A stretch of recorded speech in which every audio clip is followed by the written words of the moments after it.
அனைவருக்கும் வணக்கம். தெய்வீக பலன்கள் சேனல் சார்பாக தங்களை அன்புடன் வரவேற்கிறோம். இன்று நம் காணொளியில் காண விரும்புவது ஆடி மாதம் சிறப்பு மாத சிவராத்திரியில் விரதம் இருக்கும் முறைகளை பற்றி இந்த காணொளியில் விரிவாக பார்க்கலாம். வாருங்கள் காணொளிக்கு செல்லலாம். மறக்காமல் ஒரு சப்ஸ்கிரைப் செய்யவும். வீட்டில் பூஜை சிவராத்திரி பூஜை செய்யும் ஆன்மீக பக்தர்களுக்கு நாங்கள் கூறும் இந்த விரத முறைகள். நீங்கள் வீட்டில் சிவராத்திரி விரதம் செய்யும் போது அதிகாலையில் குடும்பத்தினருடன் எழுந்து நன்றாக குளித்துவிட்டு நீங்கள் உடுத்தும் ஆடைகளில் எந்த ஒரு அழுக்கும் இல்லாத வகையில் நல்ல தூய்மையான ஆடைகளையே நீங்கள் உடுத்த வேண்டும். பிறகு அனைவரும் ஒன்று சேர்ந்து பகல் முழுவதும் இறைவனை நினைத்து சிவபெருமான் அவர்களை நினைத்து தியானம் செய்ய வேண்டும். சிவபெருமான் வழிபாடு போன்ற பக்தி பாடல்களை பாட வேண்டும். மாலை வேளை நெருங்கி வரும்போது சிவபெருமான் அவர்களின் திருவுருவ படத்திற்கு பூஜை அறையில் வைத்து அவர் முன் உங்கள் வீட்டில் லிங்கம் போன்ற ஏதாவது ஒன்று லிங்க உருவம் இருந்தாலும் சரி, அவற்றினை மிக அழகாக அலங்காரம் செய்து வழிபாடு பிரதிஷ்டை செய்ய வேண்டும். பொதுவாக சிவராத்திரி அன்று இறைவனுக்கே 4 கால பூஜைகள் கண்டிப்பாக செய்ய வேண்டும். அதுபோல உங்கள் வீட்டிலும் 4 கால பூஜைகள் கட்டாயம் செய்ய வேண்டும்.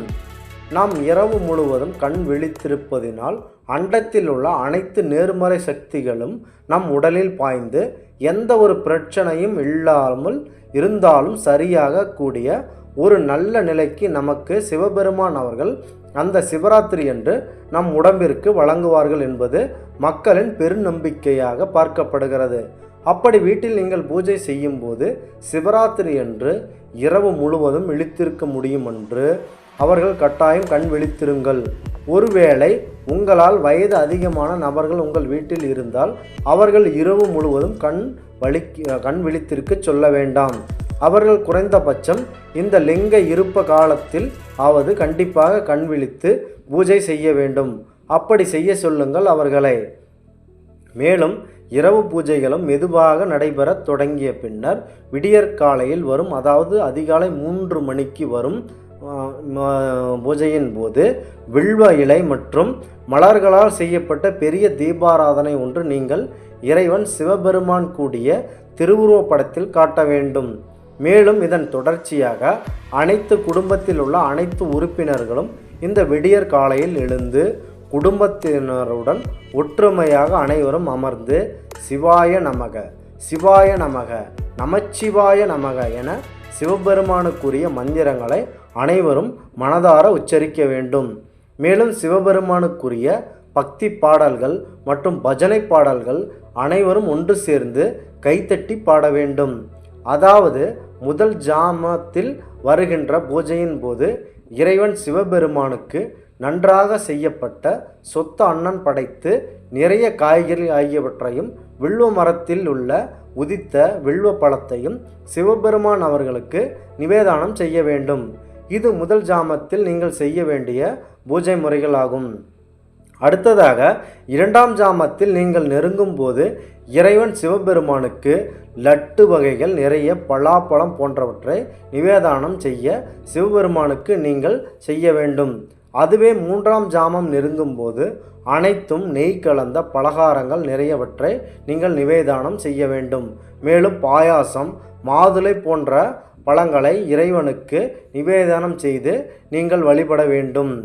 அதாவது இறுதியாக 4ஆம் ஜாமம் பூஜை தொடங்கும் வேளையில் அனைவரும் இந்த நேரத்தில் புத்துணர்ச்சியுடன் ஒன்று சேர்ந்து கோதுமையினால் செய்யப்பட்ட பலகார வகைகள் அனைத்தையுமே இறைவனுக்கு நிவேதானம் செய்து உங்களிடம் என்ன பலன்கள் இருக்கின்றது அனைத்து பலன்களையும் ஒன்று சேர்த்து இறைவன் திருவுருவ படங்களில் முன்னருகில் வைத்து அதை காணிக்கையாக வைத்து வழிபட வேண்டும். அதாவது நாங்கள் கூறியுள்ள இந்த 4 ஜாம கால பூஜைகளும் முடியும் போது ஒவ்வொரு ஜாம கால பூஜை முடிந்ததும் உங்களிடம் மீதி என்னென்ன பொருட்கள் இருக்கின்றது அனைத்து பொருட்களையும் அங்கு இருக்கும் ஏழை மக்களுக்கு நீங்கள் மனதார தானம் செய்ய வேண்டும். அவர்கள் செய்யும்போது அந்த இடத்தில் இறைவன் தோற்றமளிப்பார். இவரும் 4 ஜாம கால பூஜைகள் அனைத்தும் முடிந்த பிறகு விடியல் தோன்றும். காலை வந்தவுடன் அங்கே நீங்கள் மீண்டும் புனித நீர்த்தில் நீராடி அனைத்து கடன்களையும் முடித்து கொண்டு அங்கே அருகில் இருக்கும் சிவபெருமான் ஆலயத்திற்கு நீங்கள் சென்று மனதார சிவபெருமான் அவர்களை தரிசனம் செய்து உங்களுடைய சிவராத்திரி விரதத்தை முடித்து கொண்ட பிறகு உணவு உண்ண வேண்டும். ஒருவேளை சிவராத்திரி என்று உணவு உண்ணாமல் இருப்பவர்களில் பெரியோர்கள் யாராவது இருந்தாலும் அவர்கள் தங்கள் உடல்நிலை கருத்தில் கொண்டு சிவபெருமான் அவர்களை மனதார நினைத்து தண்ணீர் மற்றும் பழங்கள் சார்ந்த வகைகளை நீங்கள் எடுத்துக்கொள்ள வேண்டும். மேலும் முழு நேரமும் உணவு உண்ணாமல் இருக்க வேண்டாம். இவ்வாறு நாங்கள் கூறிய வீட்டில் செய்ய வேண்டிய சிவராத்திரி பூஜை பற்றி நாங்கள் தெளிவாக மிகுந்த கடின உழைப்பில் நாங்கள் உங்களுக்காக வழங்கியுள்ளோம். எனவே நாங்கள் கூறிய இந்த முறைகளை ஆன்மீக பக்தர்கள் மற்றும் சிவனடியார்கள் நன்றாக பயன்படுத்தி கொள்ளுங்கள். வரும் இந்த சிவராத்திரி பூஜையை மிக சிறப்பாக வீட்டில் செய்து முடித்து பரம்பொருள் சிவபெருமான் அவர்களின் ஆசியை பெற்று உங்கள் குடும்பத்தில் அனைவரும் எந்த ஒரு நோய் நொடி இல்லாமல் நீண்ட ஆயுள் பெற்று நல்ல செல்வாக்குடன் உங்கள் குடும்பங்கள் மென்மேலும் வளர எங்கள் தெய்வீக பலன்கள் சேனல் சார்பாக மனதார வாழ்த்துகிறோம். மீண்டும் ஒரு நல்லதொரு காணொளியில் சந்திக்கிறோம். நன்றி, வணக்கம்.